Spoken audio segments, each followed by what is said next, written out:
You're 33,000 feet in the air. You look out the window and see the clouds far below. The sun shines without interference. Everything seems perfect. Then comes the question nobody asks themselves in that moment. Why doesn't the plane go higher? It's not a lack of power. It's not some arbitrary regulation. There's something that happens above a certain altitude that no commercial airline is willing to risk. And once you find out what it is, you'll think about it every single time you board a plane. In the next few minutes, you're going to understand why there's an invisible ceiling in the sky. A limit that doesn't appear on any map, but that every pilot in the world respects without exception. And at the end, I'm going to tell you what happened when one plane tried to ignore it. The result is one of the most extreme incidents in aviation history. Stay with me. Commercial planes cross the Atlantic at around 35,000 feet, roughly 10,600 meters up. At that altitude, the air is 3 to 4 times less dense than at sea level. That comes with a massive advantage. Less drag. Less drag means less strain on the engines. Less strain means less fuel burned. And fuel, for an airline, is almost everything. It represents between 30 and 40% of all operating costs. Every well-used foot of altitude is worth millions of dollars a year. In fact, there's a technique that very few people know about called a step climb. As a plane burns fuel during a long flight, it gets lighter. And a lighter plane can climb a little higher without losing efficiency. So, on long-haul flights, pilots climb in small altitude steps every few hours to keep taking advantage of that thinner air. It's as if the plane were constantly adjusting its position in the sky in real time. So the logic says, if higher is more efficient, why not go higher? Because beyond a certain point, physics stops being your ally and starts working against you. The first problem, the vanishing air jet engines, work by burning fuel mixed with oxygen. At sea level, that's no problem at all. But as you climb, the available oxygen decreases. Above 40,000 feet, the engines of a commercial aircraft start losing power in a significant way. Not suddenly, not dramatically, but constantly, irreversibly, and with no way to compensate without completely redesigning the engine. More power to offset the oxygen loss means more heat, more wear, more risk of failure. It's not an option any aeronautical engineer would put on the table. But that's not the only problem. The second problem, wings that stop working. Wings generate lift because air flows over and under them, creating differences in pressure. That difference is what keeps you in the air. But if the air is too thin, that pressure difference nearly disappears. The plane would need to fly much faster to compensate. And that's where another limit appears, the maximum speed before the aircraft's structure starts to suffer damage. Engineers have a name for that exact point where both limits meet, the Coffin Corner. Above it, the plane stalls because the air is too thin. Below it, the plane exceeds its structural speed and breaks apart. At a certain altitude, that margin between the two extremes becomes so narrow that flying becomes impossible to control. Pilots describe it as walking on the edge of a razor blade. One miscalculation in either direction and there's no coming back. For today's commercial aircraft, that point sits just above 40,000 feet. The third problem, time. This is the one that almost nobody knows about. And it's the most dangerous. If at 35,000 feet a sudden decompression occurs, a window gives way, a door fails, passengers have roughly 15 to 20 seconds of useful consciousness before being incapacitated by lack of oxygen. At 45,000 feet, that window drops to less than 10 seconds. 10 seconds to find the oxygen mask, to put it on, to help the person sitting next to you. It's not enough, and the airlines know it perfectly well.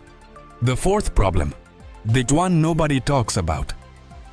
But there's something else happening at those altitudes that almost nobody mentions, radiation. At sea level, the atmosphere acts as a shield.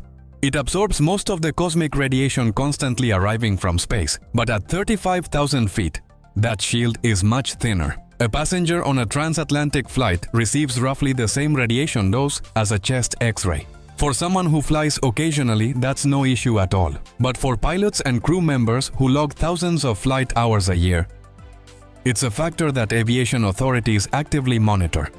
And if that's what happens at 35,000 feet, imagine what would occur at 50,000 or 60,000. Exposure would skyrocket. Yet another reason why that invisible ceiling makes complete sense. But then what about military planes that do fly higher? The SR-71 Blackbird, the fastest reconnaissance aircraft ever built, reached altitudes above 85,000 feet, more than double what a Boeing 737 flies at. The difference is that its pilots wore pressurized suits virtually identical to those of astronauts. There were no passengers, no luggage, no catering service or entertainment screens. It was a war machine built for a single purpose. Comparing it to an Airbus A320 is like comparing a Formula One car to a city bus. The design of a commercial aircraft is a constant negotiation between efficiency, safety, cost, and scale. And that optimal balance, after decades of engineering, sits between 30,000 and 40,000 feet. But what if that balance was ever broken? Flight Air Canada 143, a Boeing 767 on a route between Montreal and Edmonton. At 41,000 feet, both engines shut down, completely, without warning. The reason? A miscalculation in the fuel load. Someone confused kilograms with pounds. The plane had literally run out of fuel mid-flight. What follows it is one of the most incredible incidents in aviation history. The pilot, Robert Pearson, was also a glider pilot in his spare time. That saved the lives of everyone on board. No engines, no full hydraulic pressure. Without most of the electrical systems, Pearson glided a Boeing 767, one of the largest planes in the world, and landed it on an abandoned racing track in Gimli, Manitoba. But what very few people know is that there was a car race happening on that track at that exact moment.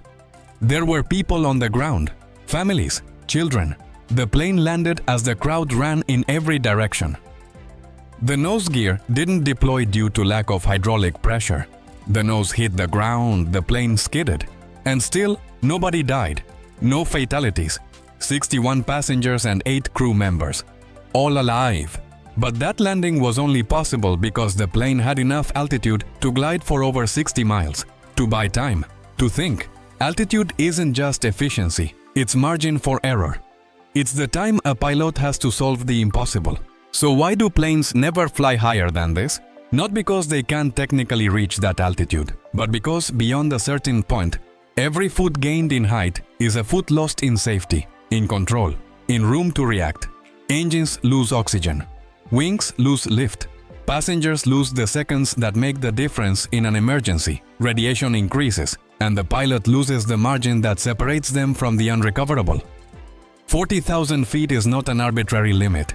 It's the result of decades of investigated accidents, of engineers who learned from every failure, of pilots who survived to tell what happened. It's the exact point where physics, human physiology, and aeronautical engineering reached an agreement. The next time you are on a plane and look out the window, you'll know that invisible ceiling exists, that it's not the limit of technology. It's a limit calculated with precision so that you reach your destination. And that, somehow, makes flying feel different. Want to know what other safety systems are working in silence every time you fly? The next video will surprise you.